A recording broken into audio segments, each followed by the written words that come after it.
Hello दोस्तों, कभी कभी होता क्या है कि दे देता है कि दर्पण इमेज जो होता है, मिरर इमेज, वह क्या होता है, वाटर इमेज पूछ देता है कि क्या होता है। तो आज मिरर इमेज का ही दो क्वेश्चन है।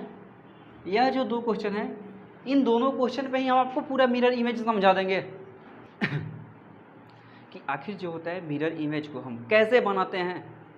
क्योंकि कितना बार बच्चे हो जाते हैं कि याद कर लेते हैं कि सर जी ए का मिरर इमेज ए होता है, कोई बदलाव नहीं होता है।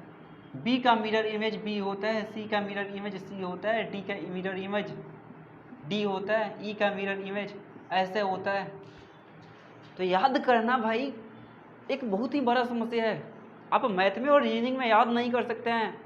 एडवांस मैथ पढ़ रहे हैं, वहाँ पे याद करने वाला चीज़ है, याद कीजिए, मना नहीं कर रहे हैं, वो आपको जरूरी है। लेकिन प्रैक्टिस में है तो उसका भी कोई खास जरूरी है, लगातार यदि प्रैक्टिस में है तो। यदि आपसे ही कोई पूछ दे कि साइन 45 का मान क्या है, लगातार यदि प्रैक्टिस में है तो बता देंगे। लेकिन यदि 4 साल 5 साल पढ़े हुए हो गया तब तो आपके दिमाग से पत्ता गोल हो गया होगा। तो रीजनिंग में याद करने वाला यार कोई चीज़ ना होता है मेरे हिसाब से। तो जैसे यहाँ पे हम यदि देखें कि मिरर इमेज इसका ऐसा बन रहा है, तो अब इसका लिखने जाएं कि ए का क्या होगा, एफ का क्या होगा, एन का क्या होगा, फिर ए का क्या होगा, फिर ए का क्या होगा, फिर एन का क्या होगा, तब तो मेरे पास उतना टाइम ही नहीं है मेरे भाई। क्योंकि लिखते चले जाएंगे, पता चलेगा कि लिखते हुए टाइम ज़्यादा ले लिए। ऐसे टाइप के जब भी क्वेश्चन देते हैं मिरर इमेज के या वाटर इमेज का, तो सीधे ऑप्शन को काटना सीखिए कि किस ऑप्शन में क्या गलती है। अब जैसे यहाँ देखिए,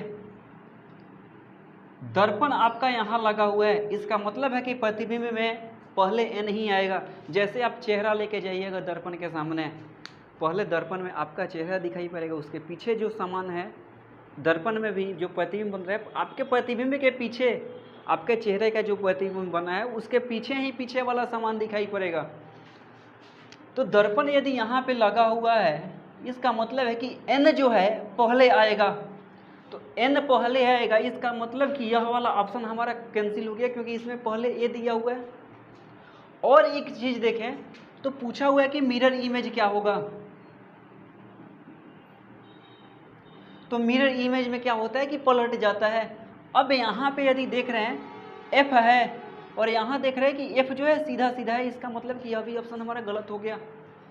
अब आते हैं, जैसे ही दूसरा ऑप्शन में जा रहे हैं, अंतिम से शुरुआत, यहाँ अंत में एन है, एन से शुरुआत होगा, लेकिन एन भी यहाँ क्या है कि सीधा दे दिया है, इसका मतलब कि यह भी ऑप्शन हमारा कैंसिल हो गया, यह वाला ऑप्शन सही है।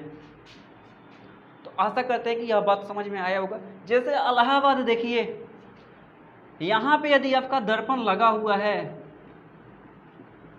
डी पे, इसका मतलब कि जो प्रतिबिंब बनेगा उसका शुरुआत डी से होगा। इससे यह पता चल रहा है कि ऑप्शन ए और ऑप्शन बी यह शुरुआत हो रहा है ए से, जबकि प्रतिबिंब जब बनेगा तो उसमें शुरुआत होगा डी से, यानी कि दो ऑप्शन ऐसे कैंसिल हो गया। बचा है तीसरा और चौथा ऑप्शन। तो हम पूछा हुआ है कि मिरर इमेज क्या होगा, लेकिन जैसे ही तीसरा ऑप्शन और चौथा ऑप्शन पे ध्यान दौड़ा रहे हैं, हमारा ध्यान जा रहा है कि भैया यहाँ दूगो एल है। अई तो ससुरा क्या है कि दूगो एल है, मिरर इमेज पूछा हुआ है, अई तो दोनों पलटबे ना किया, इसका मतलब है कि यह तीसरा ऑप्शन भी क्या है, कैंसिल है। तो सॉरी, इसका मतलब है कि ये वाला ऑप्शन भी क्या है कि कैंसिल है। तो जो बचा हुआ ऑप्शन है वही तो मेरा आंसर होगा। तो ऐसे एलिगेट करके ऑप्शन को काट करके और बनाएंगे, ना कि लिखेंगे। तो आशा करते हैं यह बात समझ में आया होगा, और मिरर इमेज का जो भी क्वेश्चन होगा आप लोग बना लेंगे। तो धन्यवाद दोस्तों, यह था मिरर इमेज का कॉन्सेप्ट क्या होता है। तब तक के लिए थैंक यू सो मच। फिर मिलते हैं आगे वीडियो में।